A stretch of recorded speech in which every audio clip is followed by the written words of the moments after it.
घना जंगल था जहां विविध प्रकार के जानवर रहते थे। इस जंगल का राजा था सिंहराज, जो अपनी शक्ति और न्यायप्रियता के लिए प्रसिद्ध था। वह अपने प्रजा के सुख दुख का ध्यान रखता था और समय समय पर जंगल में घूमकर उनकी समस्याओं को सुनता था। सिंहराज के दरबार में अनेक जानवर थे, लेकिन उनमें सबसे बुद्धिमान था एक उल्लू, जिसे सभी उसकी समझदारी और ज्ञान के लिए जानते थे। एक दिन जंगल में अफरा तफरी मच गई। जंगल के सभी पेड़ पौधे सूखने लगे, जल स्रोत कम हो गए और जानवरों को खाने पीने में कठिनाई होने लगी।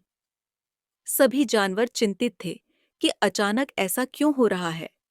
सिंहराज ने इस समस्या के समाधान के लिए एक सभा बुलाई। सभा में हाथी, बंदर, लोमड़ी, हिरण, खरगोश और अन्य सभी जानवर उपस्थित थे। सिंहराज ने कहा, मित्रों, हमारे जंगल में जो विपदा आई है, उसका कारण हमें खोजना होगा। क्या कोई बता सकता है कि ऐसा क्यों हो रहा है? बंदर ने आगे आकर कहा, महाराज, मैंने सुना है कि जंगल के उत्तर दिशा में एक नया जीव आया है जो हमारे जंगल को नष्ट कर रहा है।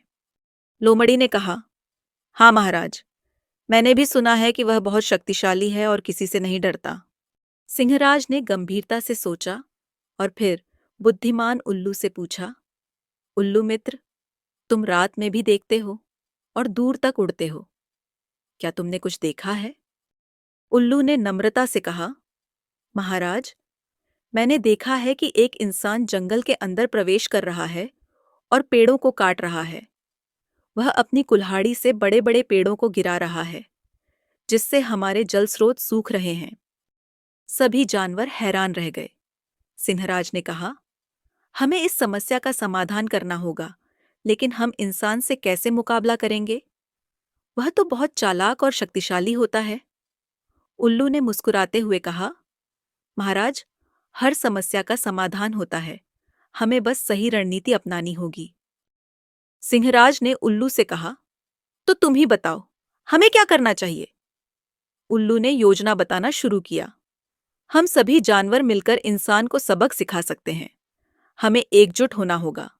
बंदर और गिलहरियाओं पेड़ों पर जाकर उसके औजार छिपा सकते हैं। हाथी और गैंडे उसके रास्ते में अवरोध पैदा कर सकते हैं। पक्षी आसमान से नजर रखेंगे और सूचना देंगे। इस तरह हम उसे जंगल से बाहर निकाल सकते हैं। सभी जानवरों ने उल्लू की बात मान ली और अपनी अपनी भूमिकाएं निभाने के लिए तैयार हो गए। अगले दिन जब इंसान जंगल में आया तो उसे अपने औजार नहीं मिले। वह हैरान था कि उसकी कुल्हाड़ी और आरी कहाँ गईं। बंदर और गिलहरियाओं पेड़ों पर छिपकर हंस रहे थे। इंसान ने नया रास्ता लेने की कोशिश की, लेकिन हाथी और गैंडे ने बड़े बड़े पेड़ों को गिराकर रास्ता बंद कर दिया था। इंसान ने सोचा कि यह जंगल तो बहुत अजीब है।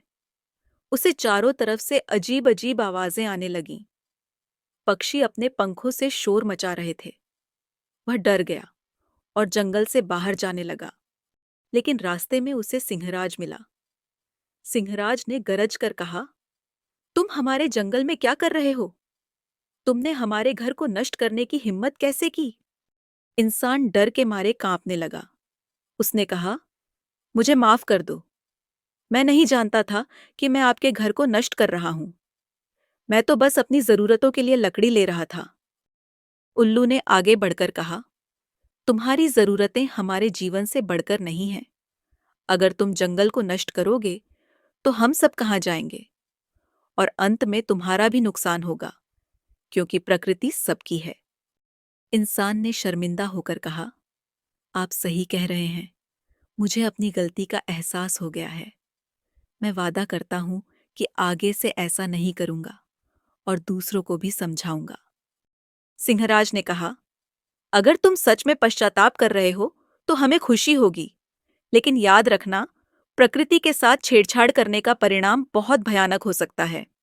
इंसान ने सिर झुकाकर हामी भरी और जंगल से बाहर चला गया। सभी जानवर खुश हो गए। उन्होंने उल्लू की प्रशंसा की, जिसकी बुद्धिमानी से बिना हिंसा के समस्या का समाधान हो गया था। कुछ दिनों में जंगल फिर से हरा भरा हो गया। जल स्रोत फिर से भरने लगे पेड़ पौधे लहलहाने लगे और जानवरों की खुशी लौट आई। ऐसी ही और मजेदार कहानियों के लिए हमारे चैनल को सब्सक्राइब करें और वीडियो को लाइक और शेयर करना ना भूलें।